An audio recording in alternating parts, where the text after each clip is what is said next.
Hello, Chris's colleagues. I would like to look at the parable of the Good Samaritan today through the lens of current issues.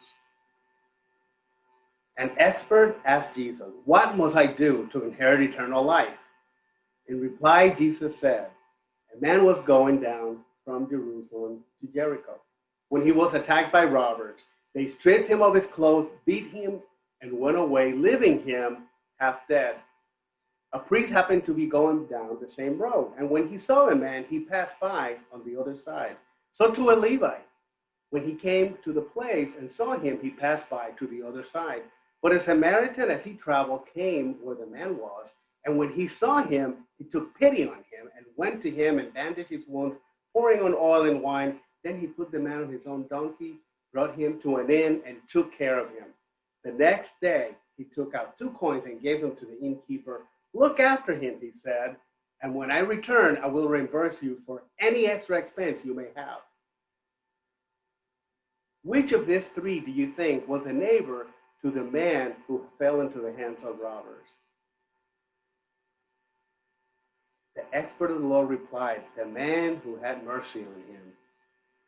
Jesus told him, "Go and do likewise." So today, should we walk on by? As I read this parable, I cannot help but think about the reasons in my mind to not engage with my brothers and sisters in need. I think about the many reasons expressed to me about why things will never change. Yet I go back to this parable that Jesus told an expert in the law. I think if I cross the road and help, I might be left unclean for the week and unable to participate in the Sabbath. That was likely a true statement, but if they had that thought, the Levite and priest should have determined a godly solution. Instead, it became an excuse to walk on by. If I cross the road and help, I might become detained and miss my important engagements that I am on my way to. Again,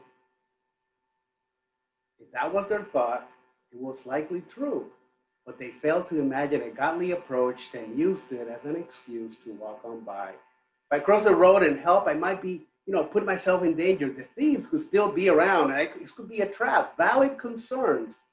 But rather than finding a creative and righteous response, they just walked on by.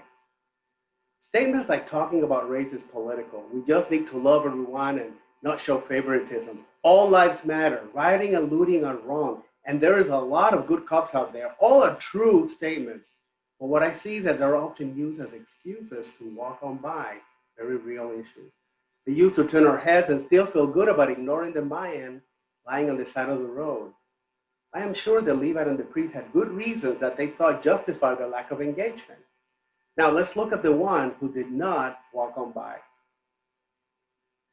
The parable demonstrates God's form of righteousness.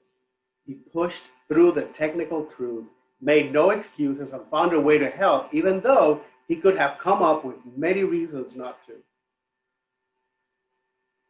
This work is one that starts from within. Are you growing in your knowledge? Are you listening? This work requires a change of thinking. Are you growing in your understanding? This work ignites our hearts to action. Are you growing in your humanity? Let's continue this journey. Join us on Tuesday, September 22nd from noon to 1 as we begin our book club. We have chosen the book title, How to Become an Anti-Racist. It is written by Ibrahim Kendi. The book is very popular, and we will have it available at the Genesis platform under the Diversity channel.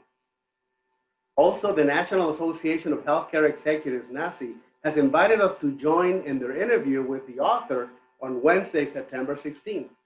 Please get the details in the email how to register. Thank you for your heart and for seizing the opportunity to make our society and our communities places where justice and fairness is experienced by all.